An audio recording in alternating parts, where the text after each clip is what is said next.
Alright, ladies and gentlemen, I'm here on the show, and I'm here to recap the truck race that happened today. A round of, 8 at the Charlotte Roval, and Corey Heim punches his ticket to the Final Four. I mean, he probably will make it anyway, probably regardless on points, but he gets the win. I didn't think he had the best truck because, really because of the lap 1 wreck, where Grandfinger took out Lane, pretty much fucked his truck, and then Corey's, well, he was still fast. He got up to second, but he wasn't the fastest truck. But late race caution, typical, and he's able to win the race. Brent Cruz had the best truck. He led 56 laps, had the fastest lap. Felt bad for him. Could have got that one team a win, and just obviously there was only like 2 laps left, so he wasn't going to be able to catch him. I mean, he did run him down to 1.3 seconds, but it was on the last lap. But the top 2 contenders in the Truck Series get wrecked on turn 1 of lap 1, and Corey Heim wins anyways. In the wall in lap 1, wins and goes to the Final Four while on low fuel. The fact that nobody wants to sponsor him is a shame and shows how bad the NASCAR business model is. It's that, and also because of him and Ty's Arcabee from a few years, like, I don't know how many years ago at this point. Can't get a JGR ride. Just shows you how immature they are.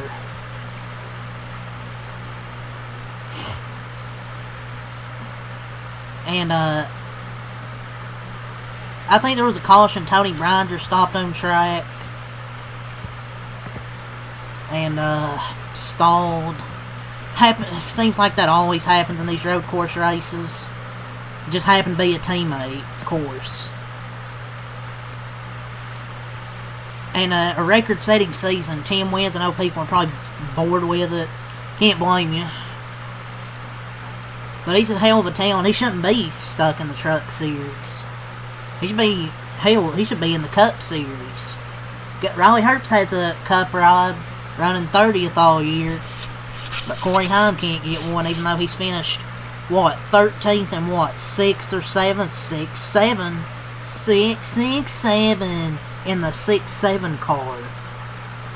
Finished better than Corey Heim, or than Riley Herbst has all year in just 2 races that he's done. The field had their chance to use him up on the restart, and instead they chose to use themselves up and make it easier. Oh yeah, let's not make it hard on him. Let's just make it harder on ourselves. And Ty Majeski just sending it in there, wrecking somebody and stacking everybody else up. Felt like Brent Cruz was going to win, but of course Tony Brinder stalled. They said he was running out of fuel, but they always say that and they never run out. But he could have run out. Who knows? I don't know if I would have pitted. But he's been the best driver all year. But man, watch him lose at Phoenix. But speaking of Brent Cruz, man, feel bad for the kid. What happens? Just shit happens. I mean, he had the best truck. Felt if Corey Heim didn't get him that record lap one, it would have been a good race between those two. I thought those two were the 2 best trucks. But it's just unfortunate that a late caution comes out. Led 56 of the 70 laps. Maybe he could have stayed out, but he could have run out of fuel. Maybe they didn't get enough fuel in it on the pit road. I don't know.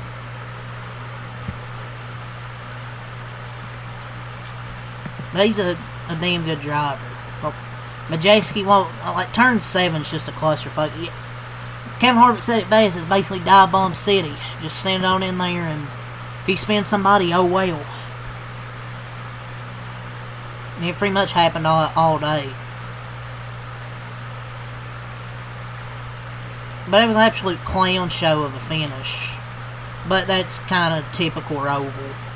Look, I know people hate seeing Corey win. I get it. I mean, I like Corey. I get why people hate seeing him win. But he drove a great race and would have been checked. Maybe, I feel like he could have been one of the faster trucks probably all day if he didn't get crashed in the first lap.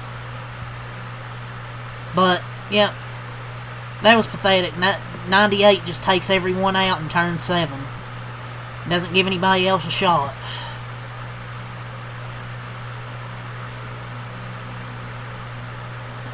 But Corey's a talented driver.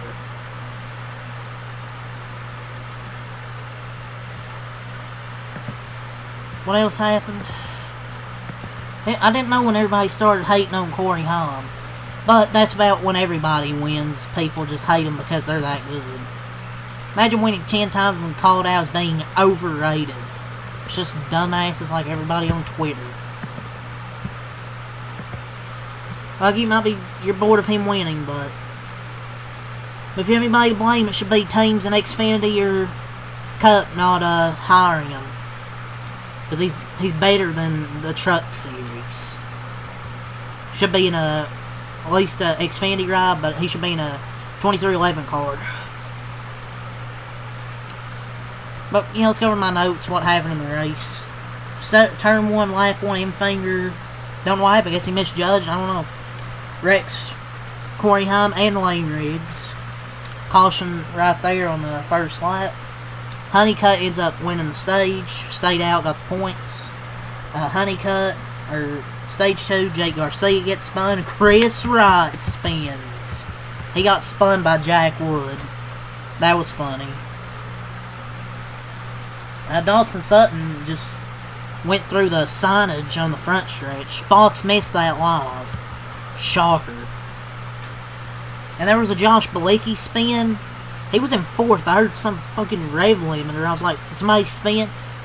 Harvick's like, oh, there's somebody spinning in turn 7. And they cut it to like 10 seconds later. How do you miss the dude spinning in 4th? My God, dude. They miss everything. Honeycutt wins the stage again. He stays out. Stage 3, Matt Crafton gets spun. Then Tony Bringer stalls. It's like you're always ready for the late caution where someone's going to stall on track. There were some more spins. Honeycutt got spun out there.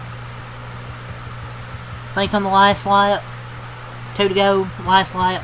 One of those 2 laps. There was some other spin on the restart. I forgot who it was. Majeski drove it in there and spun somebody out. I don't know who it was. Might have been Chandler Smith. I don't know. Oh no, anyways. But yeah, Corey Haim ends up getting the win. I'll give the race 3 out of 10. Pretty boring for the most part.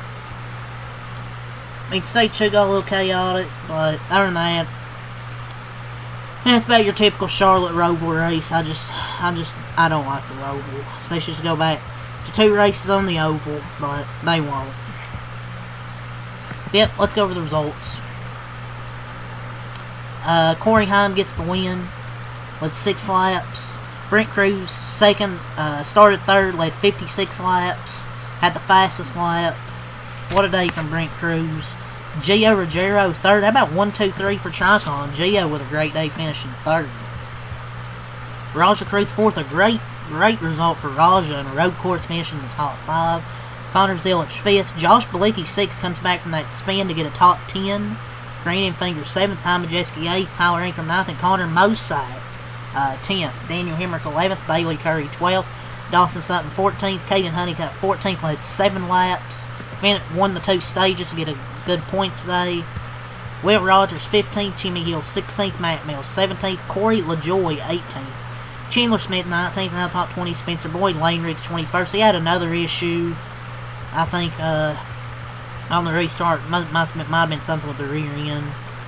Jack Wood 22nd, Jake Garcia 23rd, Matt Crafton 24th, Ben Meyer 25th, Chris Wright 26th, shocker.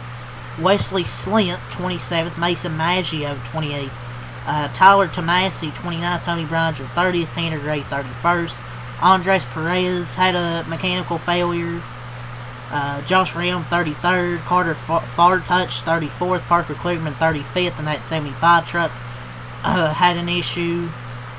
And I think he finished the truck for Will Rogers as well, finished 15th with him. Ben Rhodes, I think, had contact with the wall and finished 36th and last. So yeah, that's pretty much it. That was all that happened in this race. And we'll be on to Xfinity tomorrow with qualifying and Cup practice. Xfinity and Cup practice and qualifying, then the Cup race tomorrow, and then Sunday the Cup race at the Roval elimination race. But what the points is crazy. Obviously, Corey Himes advanced with the win. Ankram's +2, Hemrick +2, Cruz +1, Riggs is -1, Majeski -2, Enfinger -4, Honeycutt -4. So yeah, it's going to be close points going to. Where's the racing next? Talladega, Friday at 4 p.m. I think after this Talladega week, so yeah, that's really going to say you. Leave a like, subscribe for more. It's next time out. Peace, and I'll be here later tonight, or after SmackDown, and do my SmackDown review, and then I'll be done for tonight, and then I'll be here with a busy sports weekend tomorrow.